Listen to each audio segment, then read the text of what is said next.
Assalamualaikum warahmatullahi wabarakatuh.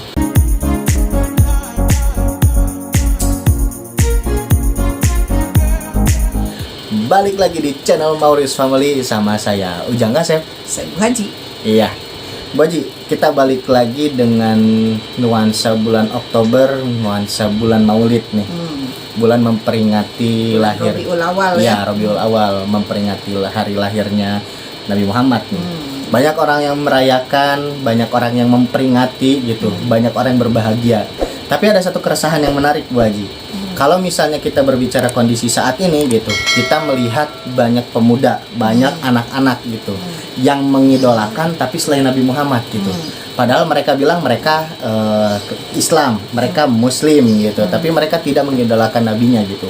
Sementara orang tuanya atau AA gitu atau banyak teman-teman yang lain yang senantiasa berdoa kan, doanya juga Robbana hablana min azwajina wa dzurriyyatina qurrata a'yun gitu. Itu kan sebuah doa yang luar biasa gitu, Waji. Nah, makna doa ini sendiri itu seperti apa dengan kaitannya gitu mencintai Nabi Muhammad gitu, Waji. Ya. Sebelum sampai ke mencintai Nabi ya, bahwa doa itu memang doa yang luar biasa. Setiap orang tua gitu ya, ketika Allah berikan anak gitu, itu adalah anugerah yang luar biasa. Makanya doanya kita diajarkan oleh Allah Subhanahu wa taala, kan itu ayat ya di dalam surat Al-Furqan ayat 74. Jadi Allah mengatakan walladzina yaquluna rabbana hablana min azwajina wa dzurriyyatina qurrata a'yun waj'alna lil muttaqina imama. Jadi mereka yang mengatakan berikanlah gitu ya anugerah ya Allah gitu ya kepada kami, apa yang meminta itu adalah pasangan, keturunan gitu ya yang menjadi qurrata ayun dan menjadikan mereka itu pemimpin. Nah, gitu ya, pemimpin orang-orang yang bertakwa. Jadi itu luar biasanya bahwa doa itu bukan hanya sekedar meminta keturunan, tetapi juga dengan sifatnya tuh, embel-embelnya, anak keturunannya itu qurrata ayun dan juga pemimpin gitu ya. Jadi kalau kita bisa gambarkan, para ulama menggambarkan kenapa kalimatnya hablana gitu ya. Itu adalah artinya itu habl itu anugerah. Bahkan bukan hanya sekedar anugerah, anugerahnya itu kalau bahasa sekarang mungkin diterjemahkannya kayak anugerah yang luar biasa gitu kan. Kita bisa buktikan setiap orang tua kalau berbicara anak tahu sendiri ya, kalau mungkin ngobrol gitu ya, apalagi teman-temannya yang masih muda-muda ya, berarti baru tuh punya anaknya, pasti kan bangga banget ya kan, bahagia bangga, terus anaknya itu kayaknya pasti lebih bagus dibandingkan yang lainnya ya enggak gitu ya, karena itu anugerah yang luar biasa. Sehingga gimana pun gitu ya, seorang orang tua gitu ya ketika mempunyai anak itu luar biasa. Jadi nggak ada ceritanya kalau punya anak itu seakan-akan menjadi kesedihan, tapi jadi luar biasa. Nah, begitu juga ketika misalnya kita setelah punya anak gitu ya, ketika anak kita mendapatkan misalnya sakit gitu ya, atau merasa kesulitan, orang tua itu pasti yang terdepan gitu ya. Pokoknya jangan sampai nih anak ini merasa tersakiti gitu ya, apakah itu oleh penyakit atau oleh orang lain, mesti pokoknya dibela gitu ya. Karena itu tadi Allah menyebutkan hablana gitu ya, jadi anugerah yang luar biasa. Nah, hanya masalahnya ketika berbicara tadi ya, bukan hanya sebatas kita minta anak, ternyata Allah memerintahkan kepada kita itu untuk mintanya anak itu menjadi qurrata a'yun, penyejuk hati gitu ya. Kalau dipandang itu menenangkan gitu ya, yang seperti itu. Nah, itu masalahnya mungkin yang sekarang walaupun bulan Maulid gitu ya, Rabiul Awal, di mana-mana kita lihatnya tadi aja sepanjang jalan ya kan gitu ya, pada ngabring gitu ya. Terus ternyata di masjidnya dalam rangka Maulid gitu ya, di mana-mana bapak-bapak, ibu-ibu gitu.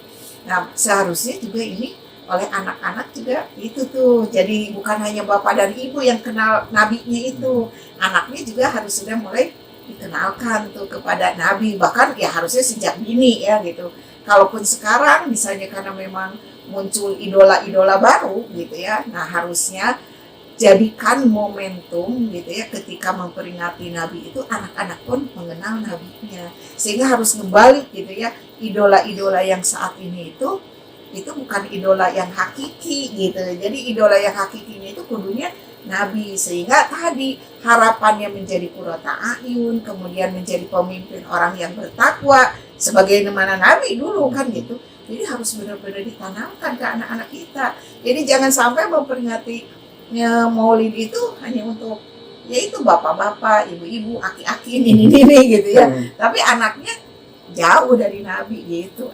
Gitu. Jadi memang kudu itu teh proses gitu. Jadi bukan cukup dengan doa tadi ya kan, ngedoa, mama ngedoa, semua mungkin orang tua ngedoa menginginkan seperti itu.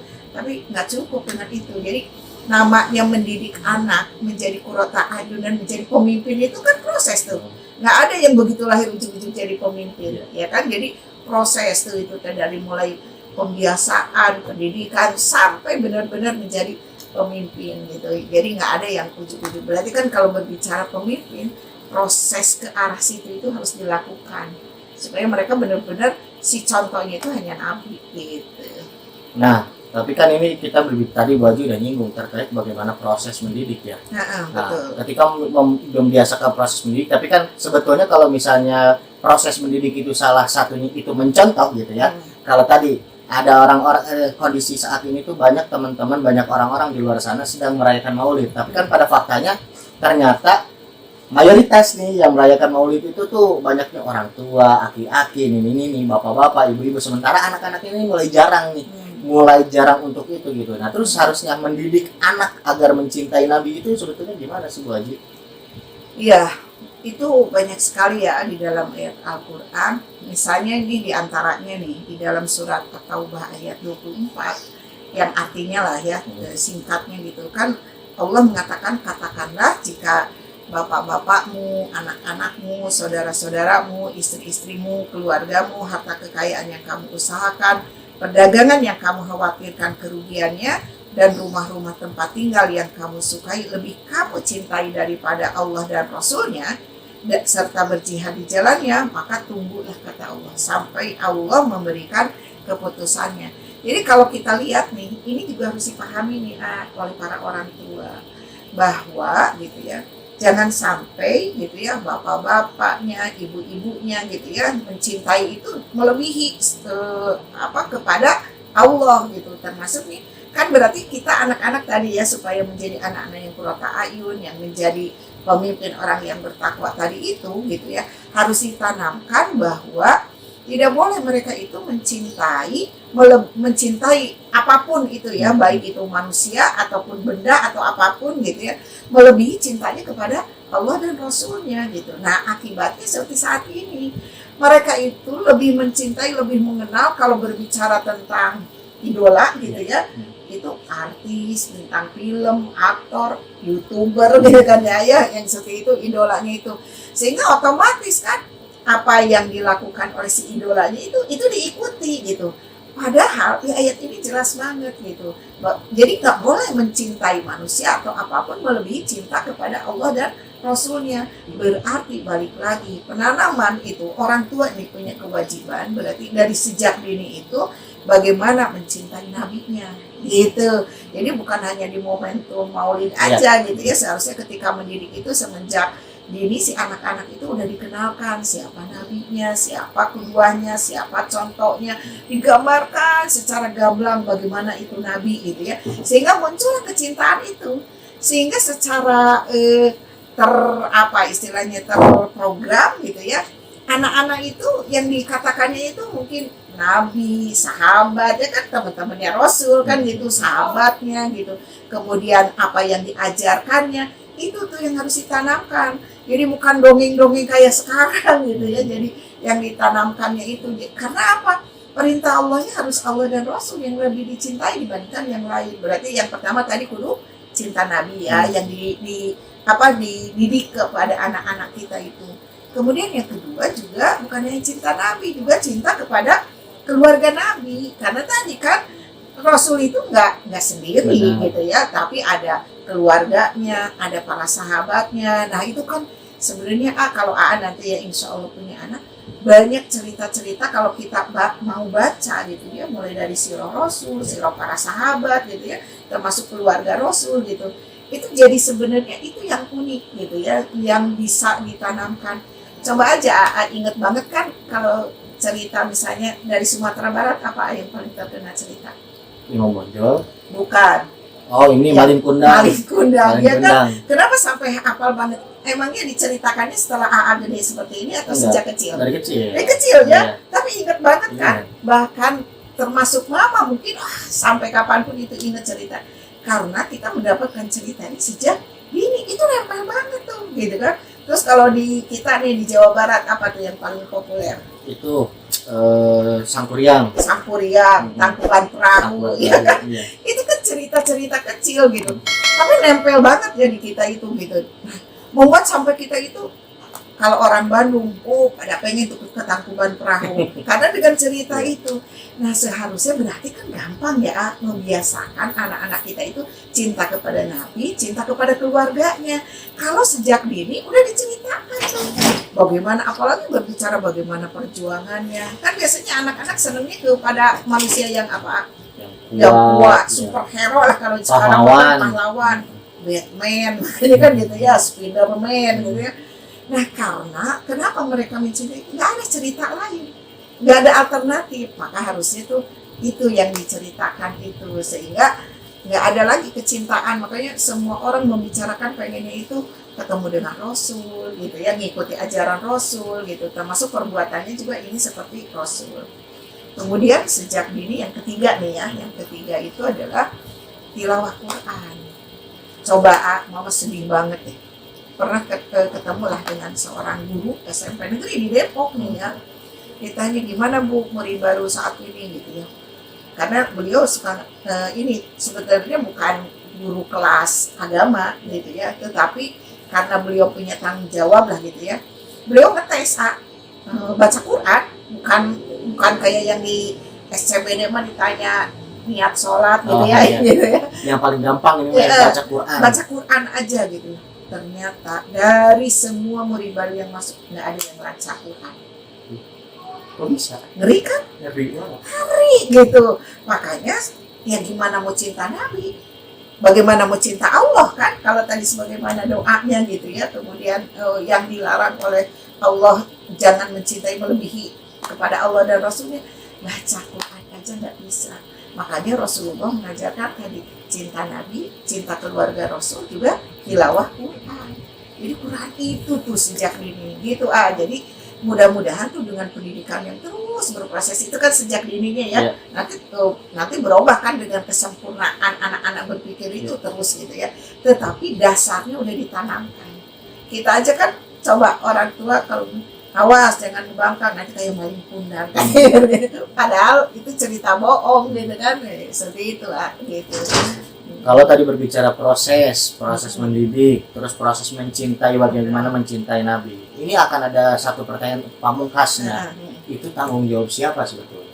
Nah tanggung jawabnya itu ya kan sekarang mah kadang-kadang kalau soal mendidik banyak orang tua itu kemana nyerahinnya? Ke sekolah kan gitu ya udah pokoknya saya bayar gitu ya, sekolah tanggung jawab tuh kudu benerin anak-anak kita gitu ya.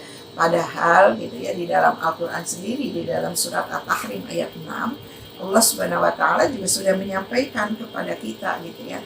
A'udzubillahi minasyaitonirrajim, ya ayyuhalladzina amanu qu anfusakum wa ahlikum nar. Nah ternyata wahai orang-orang yang beriman, kata Allah mengatakan ku anfusakum, jagalah diri-diri kalian, wa ahlikum, dan keluarga kalian. Berarti kalau lihat kalimatnya dari situ siapa tuh wa ahlikum itu? Orang tua, ayah dan gitu, ibunya. Iya, gitu ya. Jadi ayahnya lah yang harus menjaga dirinya. Berarti tadi dirinya juga kudu beriman gitu ya, kudu menjaga dirinya jangan sampai masuk neraka. Nggak cukup dirinya aja, ternyata Allah memerintahkan wa ahlikum, dan keluarganya. Jadi jangan sampai gini juga, kalau bapaknya mah rajin ke masjid gitu ya, ibunya juga gitu, anaknya dibiarkan. Nah ini yang harus diingat, surat At-Tahrim ayat 6 ini, bahwa yang diperintahkan itu juga kepada anak-anaknya, ahlikum gitu. Jadi yang paling bertanggung jawab itu adalah ya orang tua gitu, untuk tadi mendidik anak-anak, mempersiapkan menjadi qurrata ayun dan pemimpin, gitu ya, pemimpin orang-orang yang bertakwa. Makanya ada salah seorang ulama mengatakan bahwa anak-anak itu yang paling pertama alimu, ajarkan oleh kalian. Maka nanti kalau punya anak, guru AA tuh yang ngajarin anaknya gitu ya. Karena nanti dengan ngajarin anaknya, terus anaknya jadi soleh dan soleha, AA juga otomatis dapat pahala kan gitu. Nah, begitu juga ketika AA menjaga anak-anak keluarganya gitu ya dari api neraka gitu. Bukan hanya AA terjaga dari api neraka, bahkan tadi berpahala gitu ya. Kemudian yang kedua juga ketika kita mengajarkan kepada anak alimu tadi ya, supaya ini juga adibu, ajarkan adab gitu. Karena banyak kan sekarang gini, kalau diajarkan alimu gitu ya, supaya mereka itu berilmu, banyak orang yang berilmu tinggi tapi nggak ada adabnya. Maka ada kasus kan, seorang profesor, kalau gelar profesor itu paling tinggi ya, harusnya dia itu udah pokoknya semua serba tahu. Kalau misalnya gini, mencuri itu dosa gitu ya, atau kejahatan, membunuh. Tapi kenapa kemarin baru-baru ini ada profesor yang kena korupsi? Gitu ya. Ada yang salah nih. Padahal udah profesor gitu ya. Jadi tadi alimu adibu juga gitu ya. Mereka itu ajarkan gitu ya, berikan ilmu gitu ya. Apalagi ilmu Islam, sakofah Islam, berikan. Tapi juga jangan lupa adibu, ajarkan adab. Nah saat ini jangan begini, ada juga yang banyak ilmunya, mungkin dari sisi ilmu agamanya juga banyak, tapi nggak beradab, kasar gitu kalau bicara itu. Kalau berbeda dengan kita main hajar gitu, bahasa sekarang gitu ya. Nah itu alimu dan adibu. Jadi ini tanggung jawab orang tua. Makanya berarti kalau kita mengharapkan anak-anak ahli surga, berarti yang paling duluan kudu soleh saha? Orang tuanya gitu ya.